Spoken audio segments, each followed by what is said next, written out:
Hey guys, what's up? My name's Michael Marshman. I'm a middle blocker for Team LVC. I went to high school at Bethlehem Central High School, and I played club volleyball at Lakeside Volleyball Club in Burn Hills, New York. And after high school and club, I continued my volleyball career at St. Francis University in Pennsylvania. My current job, is it still connected to volleyball? My current job is professional volleyball player, which is pretty cool. I'm not gonna lie, it's like living out a dream. I love what I do every single day, and I hope I can continue to do it for a long time. Hobbies outside of volleyball. To be honest, I have just such a big passion for volleyball that it kind of intertwines with my downtime. My hobbies kind of also include things related to volleyball, whether it's watching it, studying it even, learning the beach game, just I'm a volley dork. But if I were to find some things that bring me away from volleyball to kind of like just take a break, just to, enjoy other things in life. Some of those hobbies probably would include film photography. I really like film photography and film cameras and messing around.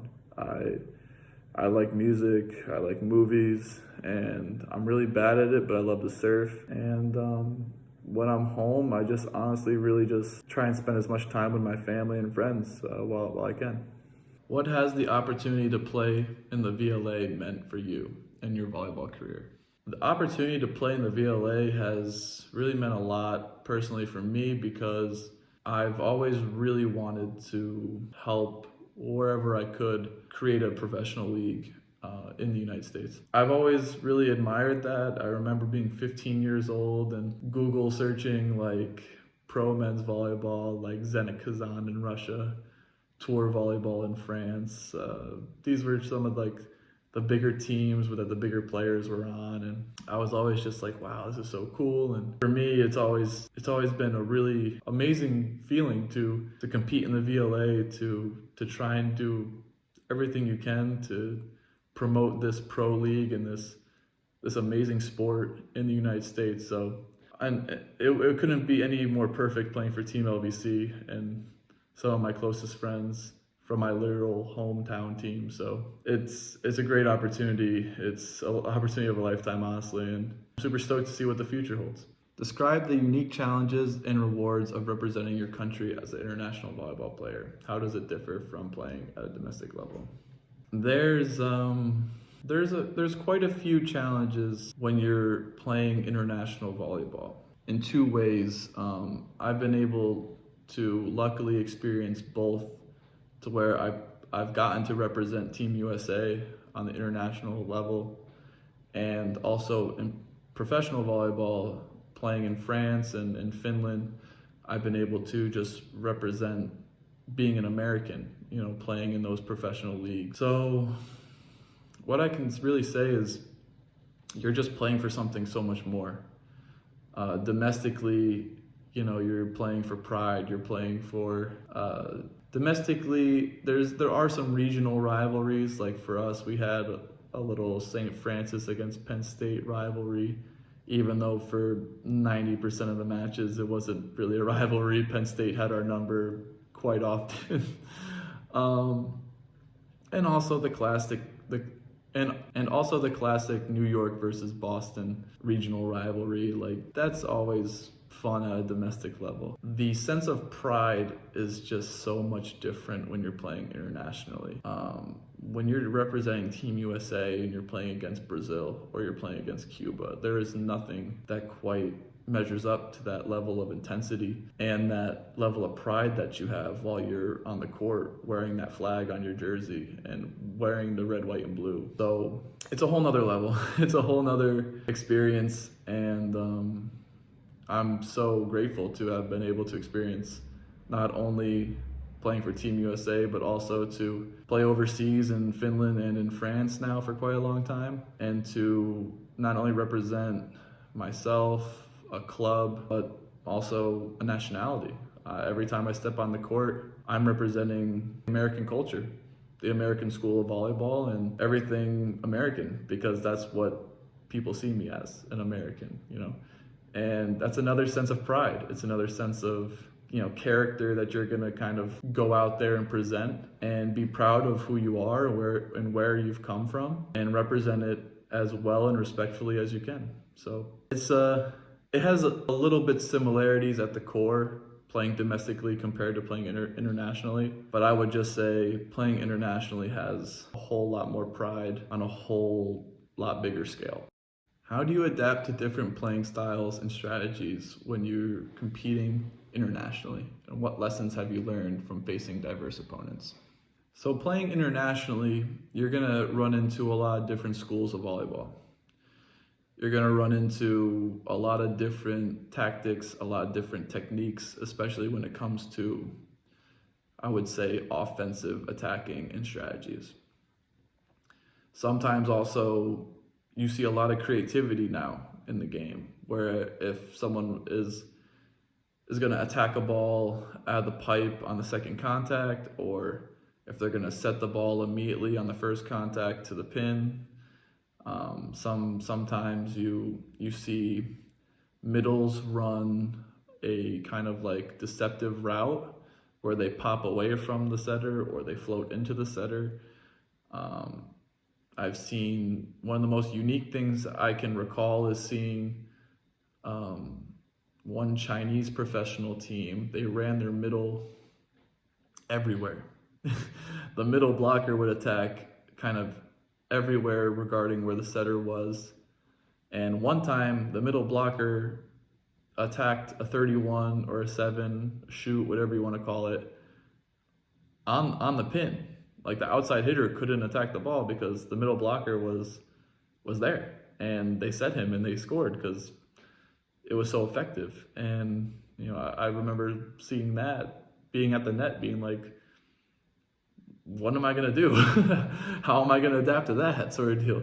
So I would say the way you do adapt is you just have to kind of study your opponent and be ready to expect the unexpected. There's sometimes these little moments where players do incredible things that you would never expect, like maybe bump set a one ball or set a ball directly to a hitter on an overpass or something. The best way you can adapt is just by simply being ready for it and knowing in the back of your head, not thinking about it, but knowing beforehand that this player has this ability, and when he does it, I'm gonna be ready for it, and I'm gonna do my best to stop it. That's really the only thing you can do. Is just know about it, be aware of it, and be ready to stop it if there's a point in the match where it does occur. So that's probably the best lesson I've taken from that. Otherwise, I think the most important lesson is to just study your opponent. You can't have too much information on your opponent, I feel. You don't want to be thinking too much about it during the match while you're playing, but beforehand, the more you know and the more you know your opponent, the more prepared and the more confident you're going to be on the court. That's probably the number one lesson I've learned from trying to adapt to all these different styles of volleyball. Discuss the cultural exchange aspect of playing volleyball internationally. How has exposure to different cultures influenced your approach to the sport and life in general? This is hands down the best part about being a professional volleyball player, and that's you get to meet so many different people from so many different parts of the world, and you get to learn about who they are as a person and not just a volleyball player. Like what's their culture like? What are their traditions? How are they brought up? It's amazing to me to learn all this stuff, and I've gotten to learn so many different things about so many different cultures. It's definitely made me just more open-minded and just more curious, I guess. I want to know more about the world.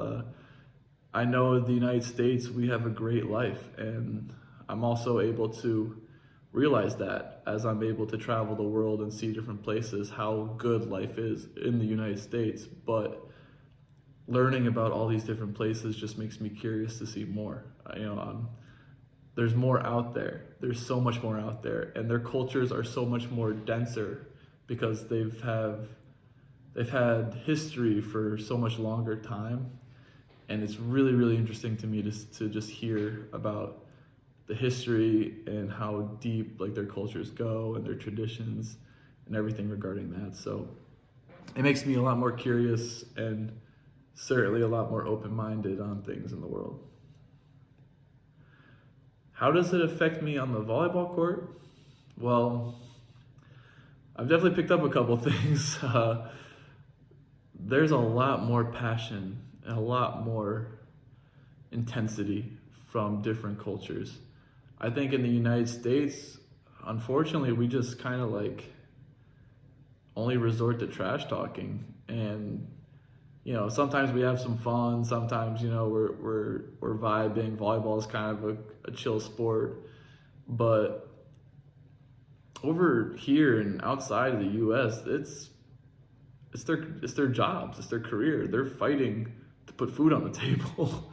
So it's a whole nother level of seriousness, and there are some moments where there are some like staring through the nets, there's some trash talking and whatnot, but the line is much shorter to cross. Like people don't take that stuff very well, and I don't know, the intensity is just so different, and it's really interesting, it's really cool.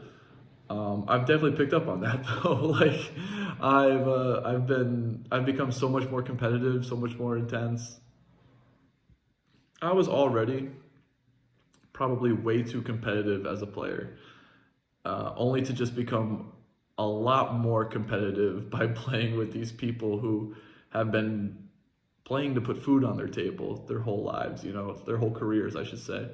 So I've definitely picked up some things. I have to remember sometimes when I'm playing beach volleyball with my friends back home to like take it easy a little bit. It's not that serious, but I've definitely learned a few things now in competition, in championship, in matches, in league matches, and in title matches. I've realized that I now have another sort of mentality, and it's great. It's a great thing that I've been able to build on and grow. I've always been a super competitive person, but now it's this different type of focused competitiveness to where it's a determination that's a lot different than how I used to be in college. In college, I was determined to win, but not quite like this. It's a little bit different. You're playing for just a little bit more, and that's probably the biggest thing on the court that I've picked up from playing with so many different backgrounds and cultures. In international competitions, language barriers may exist. How do you overcome communication challenges with teammates, and how does it impact on-court coordination?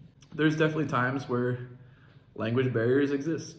That's definitely something I've experienced before. How do you overcome it?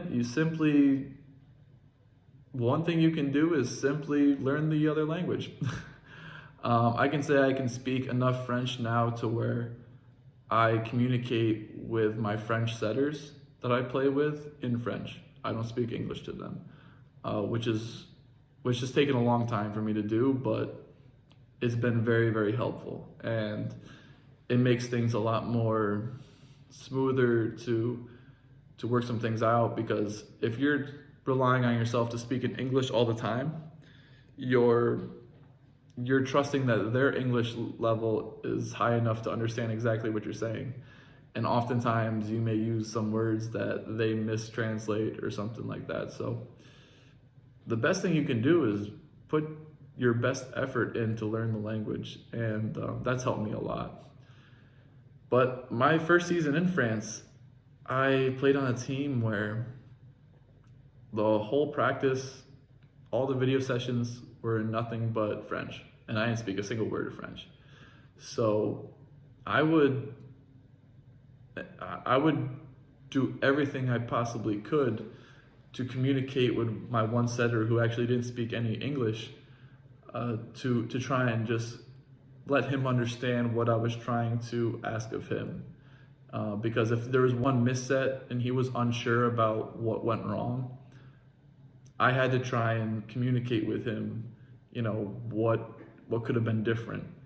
And usually I would just have to just stay very patient, be very kind, and use a lot of sort of gestures and motions, because volleyball is a universal language as well. The game is taught the same way all around the world, just in different languages.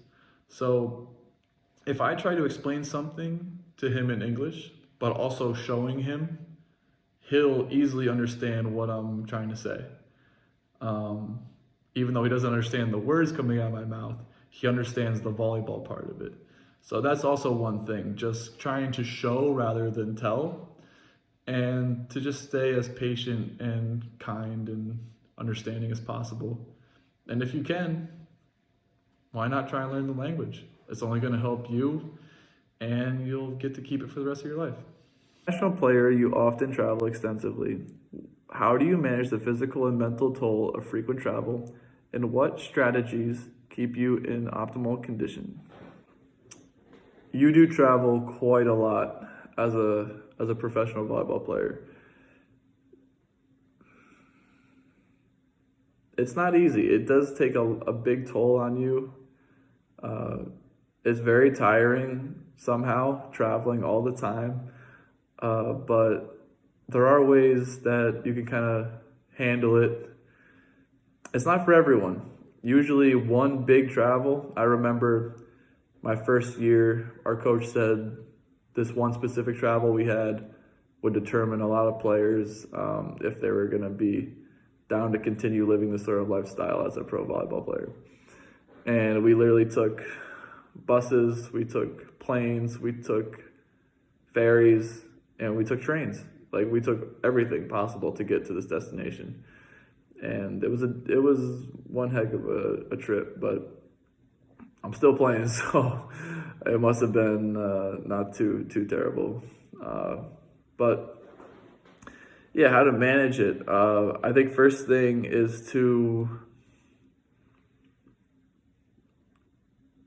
physically to manage the long travel is to take care of your body, and to sleep as long and as efficient as you can, to try and get always 8 hours of sleep, to try to sleep as efficiently and comfortably as you can. This is the base of your physical health. This is how you're going to recover the most. So making sleep your priority and your biggest importance is huge. Also, knowing that diet is probably the second biggest thing that you can do. Making sure that you're still eating right on the road, not falling into the trap of eating too many snacks at the airport or gas stations or whatever. That you're still eating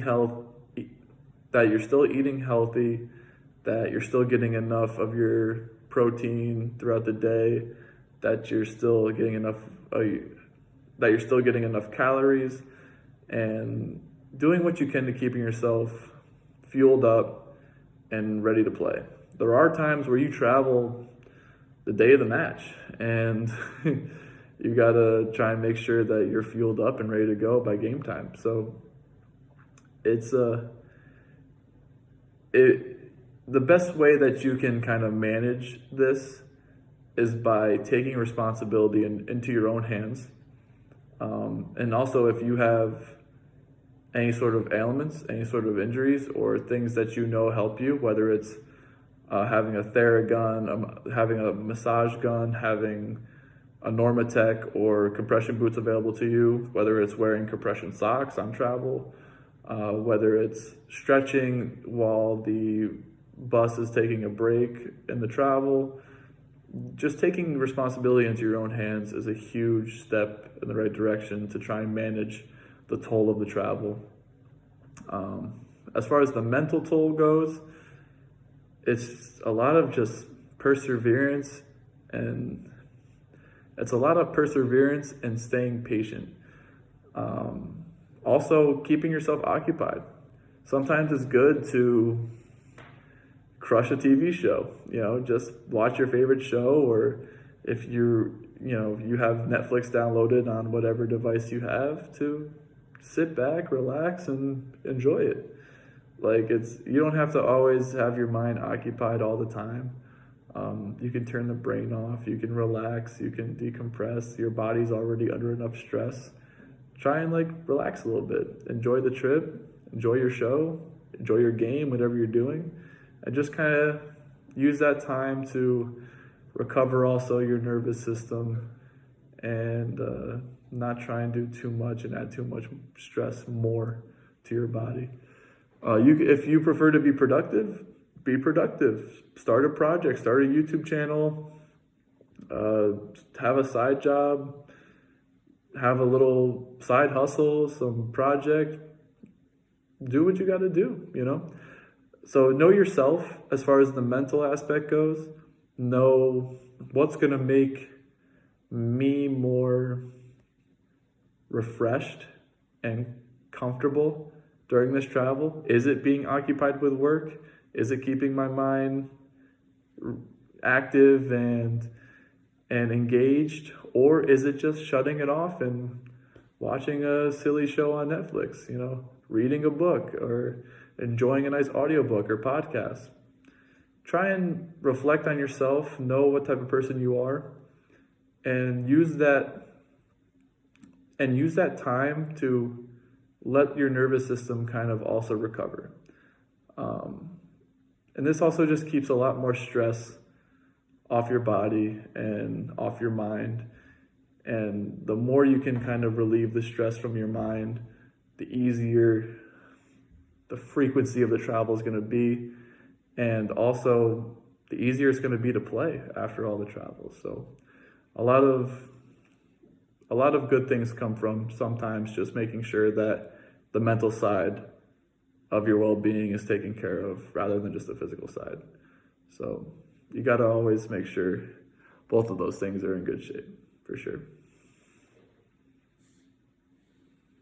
So this isn't a question. I just want to say thank you so much for choosing me to be your spotlight athlete. It means a lot.